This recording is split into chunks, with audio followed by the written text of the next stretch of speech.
citizenship by birth, citizenship by descent,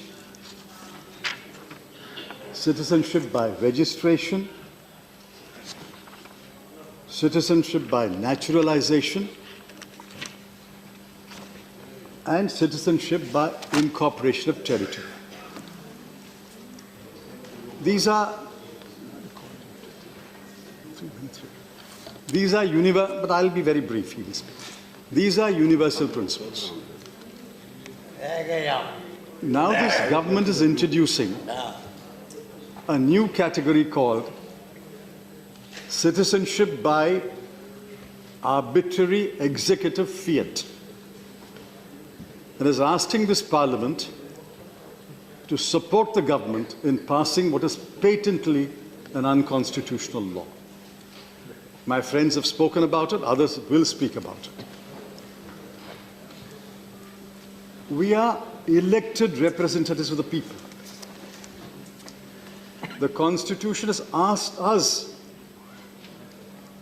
in the first instance, to judge the constitutionality of a bill. We can't pronounce on the constitutionality, but we have a responsibility to pass what is constitutional. Not all of us are lawyers. In fact, not all of us should be lawyers.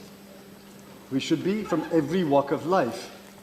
And from every walk of life, we must bring our collective wisdom and common sense to say, is this constitutional or not? What are we doing in this House? What we did in the other House and what we are doing in this House is abdicate our primary responsibility in favor of another of the three entities and organs of the Constitution. What we are doing, you are pushing the issue to the lap of the judges. You think it will stop here? It will not stop here. It will eventually go to the judges. And the judges are respectable people, but they're unelected judges. Unelected judges and unelected lawyers will ultimately decide whether what we do is constitutional or not. This is a slap on the face of Parliament. Parliamentarians are being asked to do something unconstitutional, and then the baby is passed on to the judiciary, and in the judiciary, lawyers and judges will decide what you have done is constitutional or not. Knowing this is unconstitutional, I'm afraid this government is ramming through this bill in order to advance its Hindutva agenda. This is a sad day. Thankfully, they're not amending the Constitution.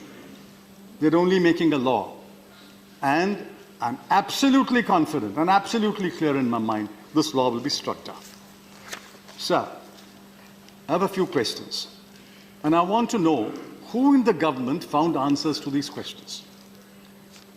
If the Law Department has advised answers to these questions, please ask the Honorable Home Minister to lay the opinion of the Law Ministry on the table of the House.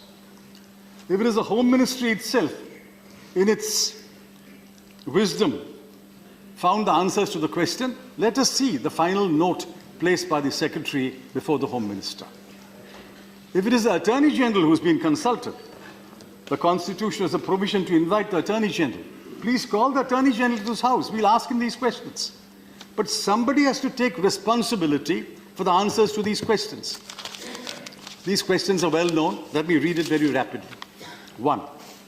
How do you group three countries, Afghanistan, Pakistan, and Bangladesh, and leave out the other neighbors? 2. How do you identify only 6 religious groups, Hindu, Sikh, Buddhist, Jain, Parsi, Christian, and leave out others like Ahmadiyas, Hazaras, Rohingyas? 3. Abrahamic religions are 3: Christianity, Judaism, and Islam.